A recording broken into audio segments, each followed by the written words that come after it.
21대 대통령 선거가 2주 앞으로 다가오면서 후보들의 경제 활성화 공약에 이목이 쏠리고 있습니다. 특히 어려움을 겪고 있는 소상공인들을 위한 지원 방안이 속속 공개됐는데요. 상생 금융을 이미 실천하고 있는 은행권의 표정은 그리 밝지 못한 상황입니다. 김우영 기자가 보도합니다. 이번 대선에서 여야가 공통으로 지목한 것은 소상공인 대상 금융 지원입니다. 더불어민주당 이재명 후보는 코로나 당시 정책자금 대출에 대한 채무 조정과 탕감을 아우르는 종합 방안을 마련하겠다고 밝혔습니다.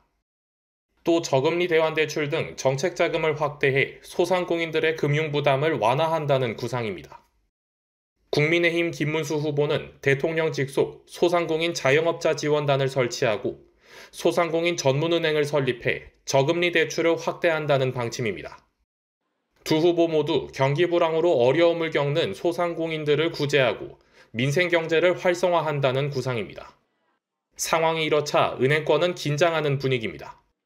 지난 2023년 윤석열 전 대통령이 은행권의 사회적 책임을 강조하면서 은행들은 이미 취약층을 대상으로 상생금융 프로그램을 진행하고 있습니다.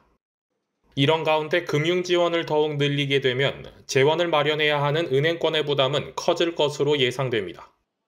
특히 건전성 관리에 어려움을 겪을 것으로 전망됩니다.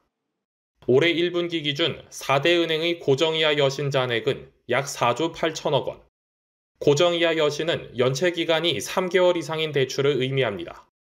지난해 잠시 4조 원 밑으로 내려간 후 다시 증가세로 전환했는데 경기 불황으로 기업과 가계대출 연체가 모두 늘어난 결과입니다. 전문가들은 정부와 은행권 중 한 곳으로 부담이 쏠리지 않도록 재정과 금융 지원을 병행해야 한다고 조언했습니다. 아무래도 지금 재정도 녹록치가 않기 때문에 그 금융 지원 중에 특히 보증제도 같은 것들 활용할 수밖에 없는 상황인 것 같다라고 말씀드릴 수 있겠습니다. 다만 이제 이런 보증도 장기간 지속되다 보면은 부작용 같은 것들이 많이 나타난다라고 알고 있기 때문에 이걸 적절한 수준에서 해줘야 되는 것이 아니냐라는 의견들이 좀 나오고 있다라고 보시면 될 것 같습니다. 그리고 이제 아무래도 재정 지원을 통해서 수요 늘리는 것까지 같이 해줘야. 경기 침체가 장기화되고 있는 가운데 여야의 상생금융 지원 방안과 실현 가능성에 유권자들의 이목이 집중되고 있습니다. 매일경제TV 김우현입니다.